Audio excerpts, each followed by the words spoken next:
Hello friends, welcome to கல்டா info Tamil. இந்த உலகத்திலே ரொம்பவும் மர்மமான ரகசியங்களை வச்சுருக்கக்கூடிய நினைவு சின்னங்களை தான் நீங்கள் பார்க்க போகிறீங்க. இந்த வீடியோ ரொம்பவே இன்ட்ரெஸ்டிங்காக இருக்கும், அதனால் ஸ்கிப் பண்ணாமல் முழுசாக பாருங்கள். இன்றைக்கான வீடியோட கொஸ்டின் என்ன அப்படின்னா, நம்ம சேனலில் தினமும் காலையில் 8:30க்கு ஷார்ட்ஸ் வீடியோ அப்லோட் பண்ணுவேன். அது பார்ப்பீங்களா இல்லையா அப்படின்னு மறக்காமல் கமெண்ட்டில் சொல்லுங்கள்.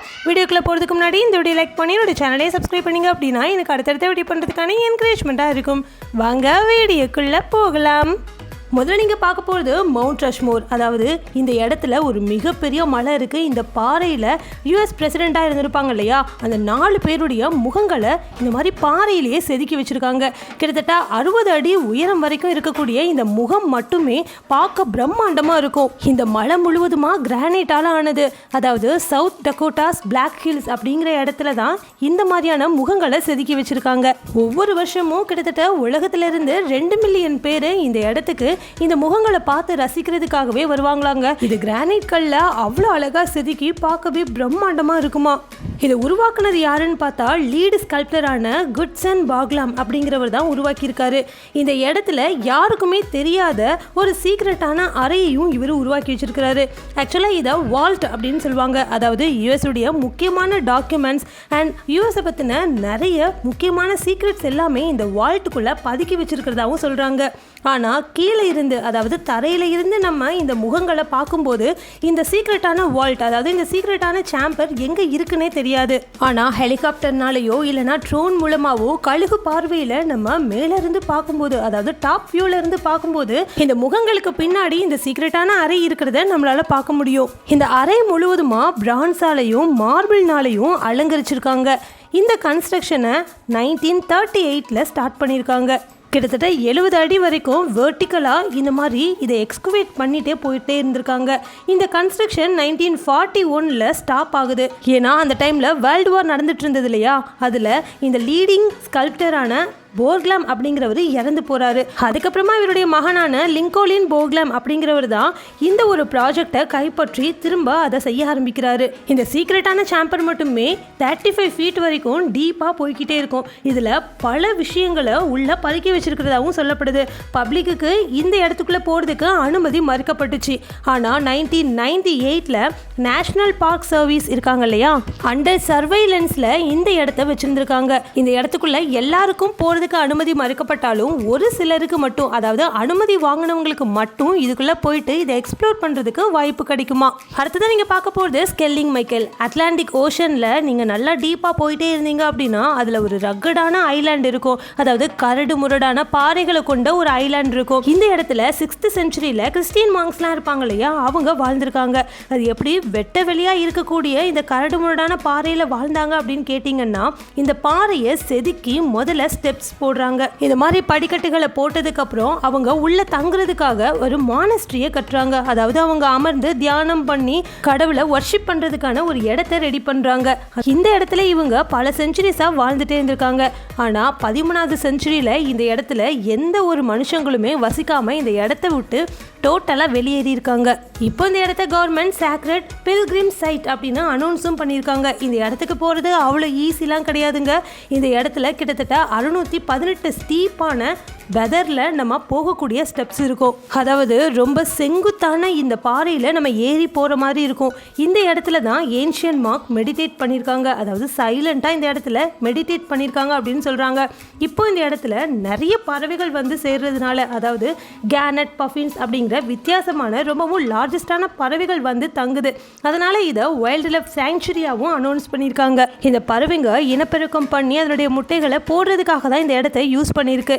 இந்த இடத்துல இந்த பறவைகள் வசிக்கும் போது இந்த இடத்துல இருக்கக்கூடிய பாறைகள்லாம் பார்க்கறதுக்கு அப்படியே வைப்ரண்டா, அதாவது ரொம்பவே அட்ராக்டிவாக இருக்குமாங்க. ஆனால் 6th செஞ்சுரியில் வந்து தங்கின இந்த கிறிஸ்டியன் மாங்ஸ் கிட்ட எந்த ஒரு டெக்னாலஜியும் கிடையாது, எந்த ஒரு ஷார்ப்பான பொருளுமே இருந்திருக்காது. ஆனால் எப்படி இவங்க இந்த மாதிரி இவ்வளோ கஷ்டமான கடினமான பாறைகளை காவ் பண்ணி இந்த மாதிரி ஸ்டெப்ஸையும் அவங்க வாழ்றதுக்கான மானஸ்ட்ரியையும் உருவாக்கியிருக்காங்க அப்படிங்கிறது தெரியல. இன்னொரு முக்கியமான விஷயம், கடலுக்கு நடுவில் இந்த ஐலாண்ட் அமைஞ்சிருக்கிறதுனால ரொம்பவும் ஹார்ஷான வெதர்ஸ்லாம் இருந்திருக்கும். அதுலேயும் இவங்க உருவாக்கின இந்த ஷெல்டர்ஸ் இன்னமும் அப்படியே தாங்கி இருக்குதான். அதுதான் இதில் உள்ள ஹைலைட்டு. அடுத்ததான் நீங்கள் பார்க்க போகிறது கிரைஸ்ட் த ரெடீமர்.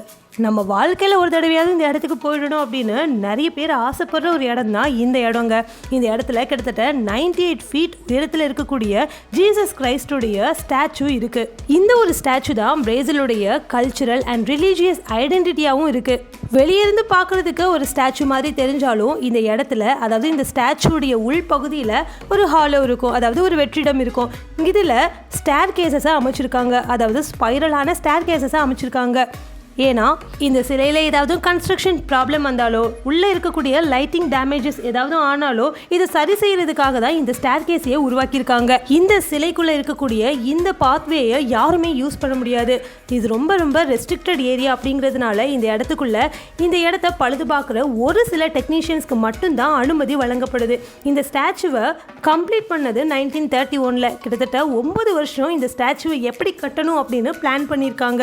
அதுக்கப்புறம் இந்த கன்ஸ்ட்ரக்ஷன் 5 வருஷம் போயிருக்குங்க. அதுக்கப்புறமா தான் இந்த ஒரு ஸ்டாச்சு உருவாகியிருக்கு. இதுக்கு மேலே ரொம்ப ஸ்ட்ராங்காக இருக்கணும் அப்படிங்கிறதுக்காக கான்கிரீட் தான் யூஸ் பண்ணியிருக்காங்க. இந்த சிலையுடைய அடிப்பகுதியில், அதாவது காலில் இருந்து ஆரம்பித்தோம் அப்படின்னா ஒரு சின்ன மெயின்டெனன்ஸ் டோர் ஒன்று உண்டு.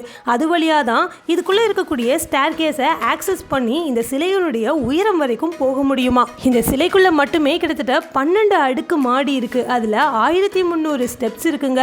நிறைய சர்வீஸ் லைட்ஸ் வச்சுருக்காங்க, வாக்வேஸ் வச்சுருக்காங்க, மெட்டல் பிளாட்ஃபார்ம்ஸ் வச்சுருக்காங்க. இது எல்லாம் கிராஸ் பண்ணி தான் நம்ம இந்த இடத்துல இருக்கக்கூடிய செஸ்ட், அதாவது இந்த சிலையினுடைய செஸ்ட் பகுதி, மார்பு பகுதியையும் ஷோல்டர் பகுதியையும் தலைப்பகுதியையும் அடையவே முடியுமா. இந்த சிலைக்குள்ள ரொம்ப ரொம்ப முக்கியமான டாக்குமெண்ட்ஸ், அதாவது முக்கியமான இன்ஜினியரிங் டாக்குமெண்ட்ஸ், இந்த சிலையை எப்படி கட்டினாங்க, இதனுடைய பிளான் எல்லாத்தையுமே பதுக்கி வச்சிருக்கிறதாகவும் சொல்கிறாங்க. இது மட்டும் இல்லாமல் பல சீக்ரெட் இதுக்குள்ளே இருக்குது அப்படிங்கிறதையும் சொல்கிறாங்க. அடுத்ததான் நீங்கள் பார்க்க போகிறது எட்வர்சம் மெமோரியல். இது ஜெருசலேமுடைய வெஸ்ட் பகுதியில் அமைஞ்சிருக்கு. அடர்ந்த பைன் மரங்களுக்கு நடுவில் தான் இந்த மெமோரியல் பிளேஸையே அமைச்சு வச்சுருக்காங்க.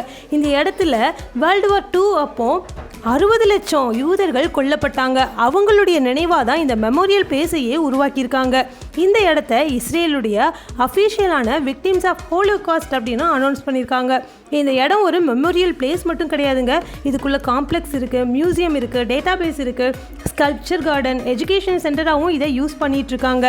இந்த இடத்துல நிறைய பேர், அதாவது இங்கே இறந்தவங்களுடைய நிறைய பேருடைய ஃபோட்டோகிராஃப்ஸ் அண்ட் அவங்க எந்த ஊரை சேர்ந்தவங்க, அவங்களுடைய பேர் என்ன, அவங்களுடைய டேட் ஆஃப் பர்த் என்ன அப்படிங்கிற ஃபைல்ஸையும் இங்கே மெயின்டைன் பண்ணிகிட்ருக்காங்க. இப்போ உங்கள் எல்லாருக்கும் பிடிச்ச செக்ஷன் வந்தாச்சு. அதாங்க உங்கள் கமெண்ட்ஸ்க்கெலாம் ரிப்ளை பண்ண போகிறோம். வாங்க நம்ம சப்ஸ்கிரைபர்ஸ் என்ன கமெண்ட்ஸ் பண்ணியிருக்காங்கன்னு பார்க்கலாம். சின்ன என்ன கமெண்ட் பண்ணியிருக்காங்கன்னா, அவங்களுடைய ஹெல்த் இஷ்யூனால தான் நம்மளுடைய வீடியோடைய லைவ் சாட்டுக்கு வர முடியல அப்படின்னு சொல்லியிருந்தாங்க. இப்போ உங்களுக்கு பரவாயில்லையா அப்படின்னு மறக்காமல் கமெண்ட்டில் சொல்லுங்கள். இதே மாதிரி உங்களுடைய கமெண்ட்டும் என்னோட வீடியோவில் இடம்பெறணும்னு நினச்சிங்கன்னா ஒவ்வொரு வீடியோலையும் நான் கேட்குற கேள்விக்கு நீங்கள் மறக்காமல் கமெண்ட்டில் போய்ட்டு பதில் சொல்லணும். எந்த பதில் எனக்கு ரொம்ப பிடிச்சிருக்குதோ அந்த பதில் எடுத்து நான் என்னோட வீடியோவில் சொல்லுவேன். இந்த வீடியோ ரொம்ப பிடிச்சிருந்தது அப்படின்னா இந்த வீடியோ லைக் பண்ணி உங்கள் ஃப்ரெண்ட்ஸ் அண்ட் ஃபேமிலிக்கும் ஷேர் பண்ணுங்கள். Thank you friends.